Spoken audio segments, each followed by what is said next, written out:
Hello friends, स्वागत है आपका अपना YouTube channel Harshraj education point में। दोस्तों, आज की इस वीडियो में हम लोग क्लास 10 का जो फिजिक्स है उसका चैप्टर नंबर 1 प्रकाश का परावर्तन का जो है भी मोस्ट वीवीआई ऑब्जेक्टिव प्रश्नों को देखेंगे।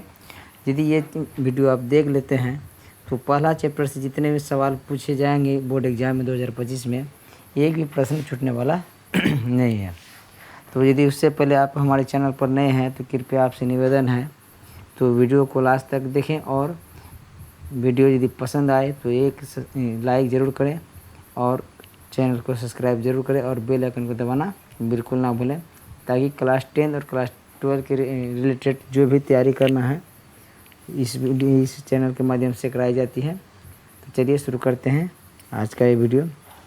पहला सवाल है, प्रकाश की किरण गमन करती है। तो प्रकाश की किरण जो है कैसे गमन करती है, तो इसका सही जवाब हो जाएगा ऑप्शन नंबर ए, सीधी रेखा में गमन करती है। ऑप्शन नंबर ए इसका सही जवाब हो जाएगा। अगला सवाल है, प्रकाश का वेग न्यूनतम होता है। तो कहता है प्रकाश का वेग जो है किस में न्यूनतम होता है, तो इसका सही जवाब हो जाएगा ऑप्शन नंबर डी, कांच में। अगला सवाल देखते हैं। अगला सवाल है, मोटर गाड़ी के चालक के सामने लगा रहता है। मोटर गाड़ी का जो चालक के सामने यानी साइड में जो लगा होता है कौन सा दर्पण लगा रहता है, तो इसका सही जवाब हो जाएगा ऑप्शन नंबर बी, उत्तल दर्पण लगा रहता है। ठीक है, अगला सवाल देखते हैं। अगला सवाल है, मोटर कार के हेडलाइट में किसका प्रयोग किया जाता है। मोटर कार के हेडलाइट में किसका प्रयोग किया जाता है, इसका सही जवाब हो जाएगा ऑप्शन नंबर सी, अवतल दर्पण का प्रयोग किया जाता है। हेडलाइट मतलब आगे वाला जो हेडलाइट अग्रदीप होता है उसमें जो है हेडलाइट में जो है अवतल दर्पण का प्रयोग किया जाता है। अगला सवाल है, समतल दर्पण द्वारा बना प्रतिबिंब होता है। तो कहता है समतल दर्पण द्वारा बना प्रतिबिंब कैसा होता है, तो इसका सही जवाब हो जाएगा ऑप्शन नंबर बी, काल्पनिक। ऑप्शन नंबर बी इसका सही जवाब हो जाएगा। अगला सवाल देखते हैं। अगला सवाल है, लेंस की क्षमता का एसआई मात्रक होता है। तो लेंस की क्षमता का एसआई मात्रक क्या होता है, डायप्टर होता है, जिसको हम लोग क्या बोलते हैं, डी से डिनोट करते हैं। ठीक है, एक डायप्टर बराबर क्या होता है, 1/f के बराबर होता है। क्या होता है, 1/f के बराबर होता है। अगला सवाल देखते हैं, प्रकाश की किरणों का पथ पर दर्शाने वाले चित्रों को क्या कहा जाता है। तो प्रकाश की किरणों का जो पथ यानी रास्ता दर्शाने वाले चित्रों को क्या कहा जाता है, तो इसका सही जवाब हो जाएगा ऑप्शन नंबर ए, किरण आरेख। ऑप्शन नंबर ए इसका सही जवाब हो जाएगा। अगला सवाल है, 2D क्षमता वाले लेंस का फोकसांतर होता है, यानी 2D क्षमता यानी 2 डायप्टर जो क्षमता वाले लेंस का फोकसांतर कितना होता है, तो इसका सही जवाब हो जाएगा ऑप्शन नंबर डी, 50 सेंटीमीटर। ठीक है, अगला सवाल देखते हैं। किसी उत्तल लेंस का फोकसांतर 50 सेमी है तो उसका क्षमता क्या होगा। तो पहले ध्यान दीजिए कि उत्तल लेंस का जो फोकसांतर होगा हमेशा जो है प्लस में होगा, कि यानी धनात्मक होता है। ठीक है, तो इसमें से जो है इसका सही जवाब हो जाएगा ऑप्शन नंबर डी, 2D होगा। ऑप्शन नंबर डी इसका सही जवाब हो जाएगा। ठीक है, अगला सवाल है, यानी उत्तल लेंस का जो फोकस दूरी जो है फोकसांतर जो है धनात्मक होता है और अवतल दर्पण का जो फोकसांतर जो है ऋणात्मक होता है। अगला सवाल है, प्रकाश की किरणों के समूह को क्या कहते हैं। प्रकाश की किरणों के समूह को जो है क्या कहते हैं, ये किरण पुंज कहते हैं। ऑप्शन नंबर 20 का सही जवाब हो जाएगा। अगला सवाल देखते हैं, लेंस की क्षमता होती है, लेंस की क्षमता क्या होती है, ऋणात्मक होती है, धनात्मक होती है, ए और बी दोनों होती है, इनमें से कोई नहीं होती है। तो इसका सही जवाब हो जाएगा ऑप्शन नंबर बी, धनात्मक होती है। लेंस की क्षमता कैसा होता है, धनात्मक होती है। ऑप्शन नंबर बी इसका सही जवाब हो जाएगा। अगला सवाल देखते हैं। सॉरी, इसका सवाल ये धनात्मक और ऋणात्मक दोनों का, ऑप्शन नंबर सी इसका सही जवाब हो जाएगा। ये जो है गलत है, यानी उत्तल लेंस का जो है उत्तल लेंस का क्या हो जाएगा, धनात्मक हो जाएगा। उत्तल लेंस का क्या हो जाएगा, धनात्मक हो जाएगा, और अवतल का क्या हो जाएगा, अवतल का जो है ऋणात्मक हो जाएगा। ऑप्शन नंबर सी इसका सही जवाब हो जाएगा, ऋणात्मक मतलब माइनस वाला। अगला सवाल देखते हैं, अवतल लेंस का क्षमता होती है। तो अवतल लेंस का क्षमता कैसा होता है, तो इसका सही जवाब हो जाएगा ऑप्शन नंबर ए, ऋणात्मक होती है। ऑप्शन नंबर ए इसका सही जवाब हो जाएगा। अगला सवाल देखते हैं, उत्तल लेंस को कहते हैं, उत्तल लेंस को क्या कहते हैं। तो उत्तल लेंस को जो है अभिसारी लेंस कहते हैं। ठीक है, और अवतल लेंस को क्या बोलते हैं, अपसारी लेंस बोलते हैं। ठीक, उत्तल लेंस को अभिसारी और अवतल लेंस को अपसारी लेंस कहते हैं। अगला सवाल देखते हैं। अगला सवाल है, अवतल लेंस को कहते हैं, अभी तुरंत बात की हम लोग, अवतल लेंस को क्या बोलते हैं, अपसारी लेंस कहते हैं। ऑप्शन नंबर सी इसका सही जवाब हो जाएगा। अगला सवाल है, निम्न में से कौन सा पदार्थ लेंस बनाने के लिए प्रयुक्त नहीं किया जाता है? तो लेंस बनाने के लिए जो है जल का उपयोग किया जाता है, कांच का उपयोग किया जाता है, प्लास्टिक का उपयोग किया जाता है, लेकिन मिट्टी का उपयोग नहीं किया जाता। ऑप्शन नंबर डी इसका सही जवाब हो जाएगा। अगला सवाल है, किस दर्पण से हमेशा वस्तु से छोटा प्रतिबिंब प्राप्त होता है? कहता है किस दर्पण से जो हमेशा वस्तु से छोटा प्रतिबिंब प्राप्त होता है? तो इसका सही जवाब हो जाएगा ऑप्शन नंबर बी, उत्तल। ठीक है, उत्तल लेंस, उत्तल दर्पण में। ठीक है, उत्तल दर्पण में वस्तु से छोटा प्रतिबिंब दिखाता है, इसलिए जो है गाड़ी के साइड मिरर के रूप में जो है एक बड़े छेद को जो एक छोटे से आईने में दिखा दिया जाता है। ठीक है, अगला सवाल देखते हैं, किस दर्पण से वस्तु का बड़ा प्रतिबिंब बनता है? किस दर्पण से वस्तु का बड़ा प्रतिबिंब बनता है? तो इसका सही जवाब हो जाएगा ऑप्शन नंबर बी, अवतल दर्पण में। अगला सवाल देखते हैं, प्रकाश के परावर्तन के कितने नियम हैं? तो प्रकाश के परावर्तन के 2 नियम। कितने नियम हैं? 2 नियम हैं। और प्रकाश के अपवर्तन के भी 2 नियम हैं। ठीक, अगला सवाल देख लेते हैं। अगला सवाल कहता है, जब प्रकाश की किरण हवा से कांच में प्रवेश करती है तो मुड़ जाती है। जब प्रकाश की किरण हवा से कांच में प्रवेश करती है तो किधर मुड़ जाती है? तो इसका सही जवाब हो जाएगा ऑप्शन नंबर बी, ये अभिलंब के निकट मुड़ जाती है। ऑप्शन नंबर बी इसका सही जवाब हो जाएगा। अगला सवाल देखते हैं, फोटोग्राफी कैमरा का अभिदृश्य होता है, यानी फोटोग्राफी कैमरा का जो अभिदृश्य जो किसका, कौन लेंस का बना होता है या कौन दर्पण का बना होता है? तो इसका सही जवाब हो जाएगा ऑप्शन नंबर ए, उत्तल लेंस का। ऑप्शन नंबर ए इसका सही जवाब हो जाएगा। अगला सवाल है, साइड मिरर के रूप में प्रयुक्त होता है। तो साइड मिरर के रूप में जो है उत्तल दर्पण का उपयोग किया जाता है। ऑप्शन नंबर बी इसका सही जवाब हो जाएगा। अगला सवाल देखते हैं। अगला सवाल है, एक अवतल दर्पण की फोकस दूरी 10 सेमी है तो उसकी वक्रता त्रिज्या क्या होगी? एक अवतल दर्पण का फोकस दूरी 10 सेंटीमीटर है तो उसका वक्रता त्रिज्या क्या होगा? तो इसका सही जवाब हो जाएगा ऑप्शन नंबर बी, यानी वक्रता त्रिज्या बराबर होता है, आर बराबर क्या होता है? वक्रता त्रिज्या बराबर क्या होता है? वक्रता त्रिज्या बराबर क्या होता है? 2r होता है। क्या होता है? 2r होता है, 2f होता है, यानी बड़ी आर बराबर क्या होता है? 2f होता है। तो यानी 2 को f से गुना करिए 10, यानी इसका मतलब क्या हो जाएगा? ये 20 सेंटीमीटर हो जाएगा। ठीक है, ऑप्शन नंबर 20 का सही जवाब हो जाएगा। अगला सवाल है, निर्गत किरण और अभिलंब के बीच के कोण को क्या कहते हैं? निर्गत किरण और अभिलंब के बीच के कोण को क्या बोलते हैं? तो इसका सही जवाब हो जाएगा ऑप्शन नंबर सी, ये निर्गत कोण बोलते हैं। ऑप्शन नंबर सी इसका सही जवाब हो जाएगा। अगला सवाल देखते हैं, सरल सूक्ष्मदर्शी में किसका उपयोग किया जाता है? सरल सूक्ष्मदर्शी में किसका उपयोग किया जाता है? इसका सही जवाब हो जाएगा ऑप्शन नंबर डी, उत्तल लेंस का उपयोग किया जाता है। अगला सवाल देखते हैं, किस लेंस के द्वारा जो है सिर्फ काल्पनिक प्रतिबिंब बनता है? तो इसका सही जवाब हो जाएगा ऑप्शन नंबर बी, अवतल लेंस में। ठीक, ऑप्शन नंबर बी इसका सही जवाब हो जाएगा। अगला सवाल देखते हैं, परावर्तन के नियम से निर्धारित होता है, यानी परावर्तन के नियम से क्या निर्धारित होता है? तो इसका सही जवाब हो जाएगा ऑप्शन नंबर ये, यानी परावर्तन के नियम में क्या होता है? आपतन कोण जो है परावर्तन कोण के बराबर होता है। जैसे यहाँ देखिए, ये किसी सतह है, सतह से जो कोई किरण यहाँ आया, टकराया, फिर जो क्या हो गया, वापस हो गया, तो इसके बीच में जो ये अभिलंब डाला जाता है, तो ये कोण और ये कोण, यानी आपतित किरण यानी आपतन कोण, ये हो गया आपतन कोण, आई हो गया, परावर्तन को गया आर, यानी आई बराबर क्या होता है? कोण आई बराबर क्या होता है? कोण आर होता है। तो इसका सही जवाब हो जाएगा ऑप्शन नंबर ए, आपतन कोण और परावर्तन कोण क्या होता है? बराबर होता है। अगला सवाल है, काल्पनिक प्रतिबिंब होता है, तो काल्पनिक प्रतिबिंब कैसा होता है? तो इसका सही जवाब हो जाएगा ऑप्शन नंबर ए, सीधा होता है। अगला सवाल देखते हैं। अगला सवाल है, लेंस के मुख्य फोकस की संख्या कितनी होती है? लेंस की मुख्य फोकस की संख्या 2 होती है। ऑप्शन नंबर ए इसका सही जवाब हो जाएगा। अगला सवाल है, सर्च लाइट का परावर्तक सतह होता है, तो सर्च लाइट का जो परावर्तक सतह किसका बना होता है? तो इसका सही जवाब हो जाएगा ऑप्शन नंबर बी, अवतल दर्पण का, अवतल होता है। ठीक है, ऑप्शन नंबर बी इसका सही जवाब हो जाएगा। अगला सवाल देखते हैं। अगला सवाल है, दाढ़ी बनाने में कौन सा दर्पण प्रयुक्त होता है? दाढ़ी बनाने में जो है कौन सा दर्पण उपयोग किया जाता है? उसका सही जवाब हो जाएगा ऑप्शन नंबर सी, अवतल दर्पण। अवतल दर्पण को जो है हजामती दर्पण भी कहते हैं, हजामती दर्पण भी कहते हैं। ठीक है, अवतल दर्पण को जो है अपसारी दर्पण भी कहते हैं। ठीक, अगला सवाल देखते हैं, एक उत्तल लेंस की क्षमता 1 डायोप्टर है तो उस लेंस की फोकस दूरी क्या होगा? तो इसका सही जवाब हो जाएगा option number C, plus 100 degree C. ठीक है, इसी को यदि मीटर में बदल दिया जाता है तो 1/f होता है, इसको भाग देने यानी कि सॉल्व करने के बाद जो है प्लस 100 सेंटीमीटर आएगा। अगला सवाल देखते हैं। किसी गोले दर्पण तथा किसी पतले कोने लेंस दोनों की फोकस दूरियां -15 सेंटीमीटर है, तो दर्पण तथा लेंस संभवतः कैसा होगा। तो कहता है किसी पतले गोले लेंस दोनों की फोकस दूरियां क्या है, -50 सेंटीमीटर है, तो संभवतः लेंस या दर्पण कैसा होगा। तो इसका सही जवाब हो जाएगा ऑप्शन नंबर ए, अवतल होगा। ऑप्शन नंबर ए इसका सही जवाब हो जाएगा। अगला सवाल है कहा कि अवतल लेंस और अवतल दर्पण दोनों का जो फोकस दूरी जो है ऋणात्मक होता है। अगला सवाल देखते हैं। प्रकाश के अपवर्तन के कितने नियम हैं। तो प्रकाश के अपवर्तन के भी 2 नियम हैं, प्रकाश के परावर्तन के भी 2 नियम हैं। अगला सवाल देख लेते हैं।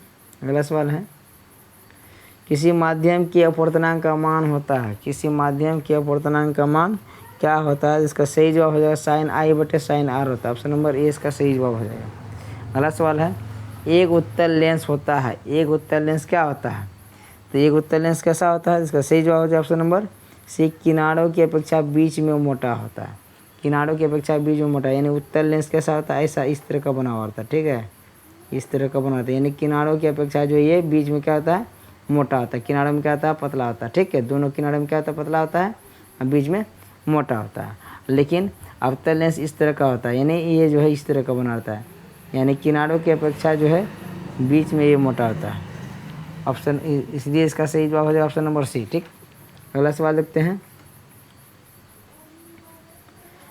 अवतल लेंस का आवर्धन बराबर होता है, तो अवतल लेंस का आवर्धन का सूत्र क्या होता है।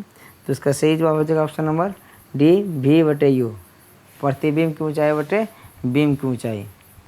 ऑप्शन नंबर डी इसका सही जवाब हो जाएगा। अगला सवाल है गोलीय दर्पण में फोकसांतर एवं वक्रता त्रिज्या के बीच क्या संबंध होता है। गोलीय दर्पण में फोकसांतर और वक्रता त्रिज्या के बीच में क्या संबंध होता है। तो इसका सही जवाब हो जाएगा ऑप्शन नंबर ए, यानी फोकस यानी वक्रता त्रिज्या बराबर क्या आता है, 2f होता है। क्या आता है, 2f होता है, यानी r बराबर क्या आता है, 2 गुना फोकस दूरी होता है। ऑप्शन नंबर ए इसका सही जवाब हो जाएगा। अगला सवाल देखते हैं। अगला सवाल है सोलर कुकर में प्रयोग किया जाता है, तो सोलर कुकर में जो कौन सा दर्पण का प्रयोग किया जाता है, इसका सही जवाब हो जाएगा ऑप्शन नंबर ए, अवतल दर्पण का प्रयोग किया जाता है। अगला सवाल है उत्तल लेंस में बना प्रतिबिंब होता है, यानी उत्तल लेंस में बना प्रतिबिंब किस प्रकार का होता है। तो इसका सही जवाब हो जाएगा ऑप्शन नंबर बी, वास्तविक और उल्टा। कैसा होता है, वास्तविक और उल्टा। ऑप्शन नंबर बी इसका सही जवाब हो जाएगा।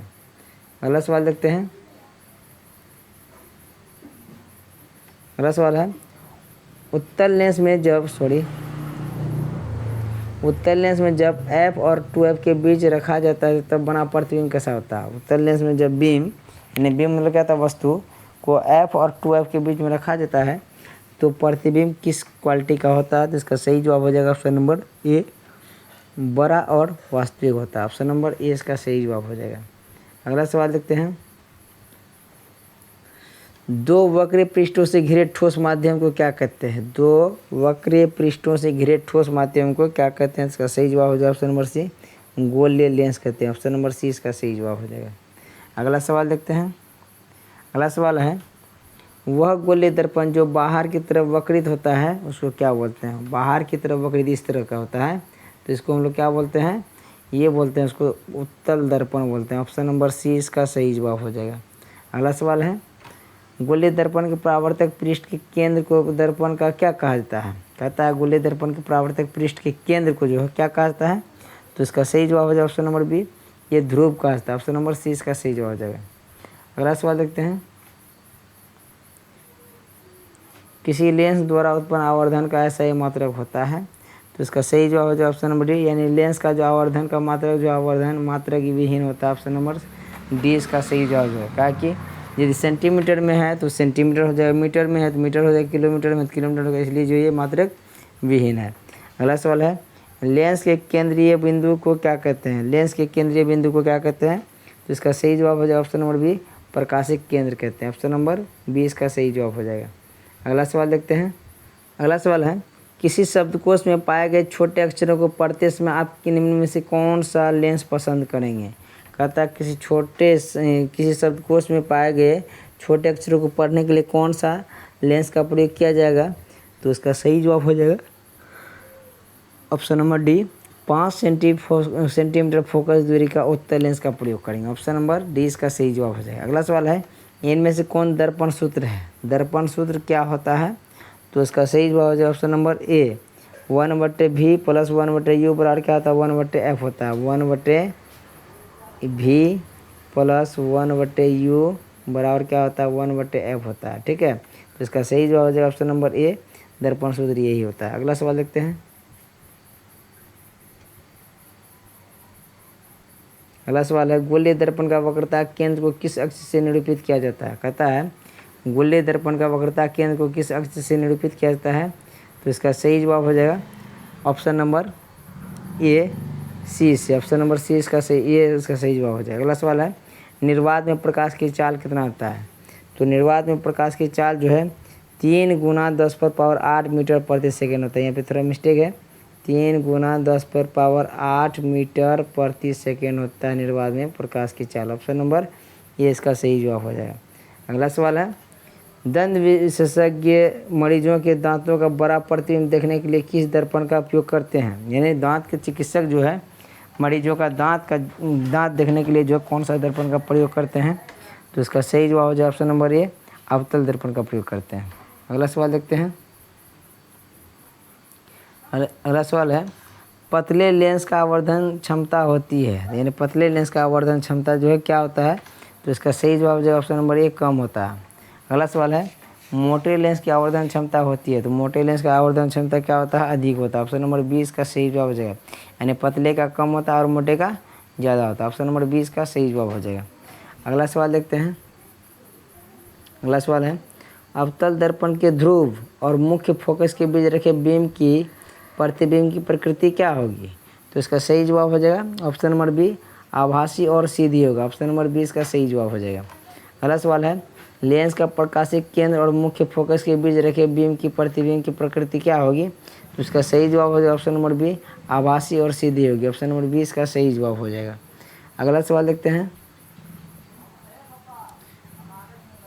अवतल दर्पण के मुख्य फोकस पर रखे बीम के प्रतिबिंब की स्थिति कैसी होगी? तो इसका सही जवाब हो जाएगा ऑप्शन नंबर सी अनंत पर होगी। ऑप्शन नंबर सी इसका सही जवाब हो जाएगा। अगला सवाल है उत्तल लेंस के मुख्य फोकस पर रखे प्रतिबिंब की स्थिति क्या होगी? तो इसका सही जवाब हो जाएगा ऑप्शन नंबर सी अनंत पर होगी। ऑप्शन नंबर सी इसका सही जवाब हो जाएगा। अगला सवाल देखते हैं।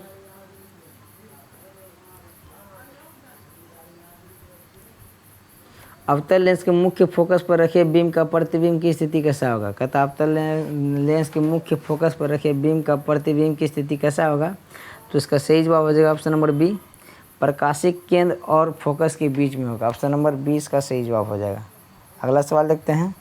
अवतल लेंस के सामने अनंत पर रखे बीम का प्रतिबिंब की स्थिति क्या होगी? कहता अवतल लेंस के सामने रखे बीम का प्रतिबिंब जो अनंत पर रखे बीम का प्रतिबिंब क्या होगा? तो इसका सही जवाब हो जाएगा ऑप्शन नंबर बी फोकस पे होगा। ऑप्शन नंबर 20 का सही जवाब हो जाएगा। अगला सवाल देख लेते हैं। अगला सवाल है अवतल दर्पण के सामने अनंत पर रखे बीम का प्रतिबिंब की स्थिति कैसा होगा? तो इसका सही जवाब हो जाएगा ऑप्शन नंबर डी ये फोकस पे होगा। ऑप्शन नंबर 20 का सही जवाब हो जाएगा। अगला सवाल देखते हैं।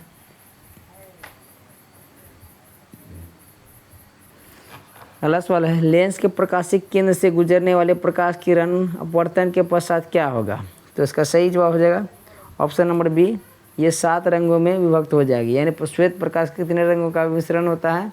तो श्वेत प्रकाश जो है 7 रंगों का मिश्रण होता है। ठीक है, अगला सवाल देखते हैं। मुख्य फोकस से गुजरने वाले फोकस किरण उत्तल लेंस में अपवर्तन के पश्चात क्या होगा?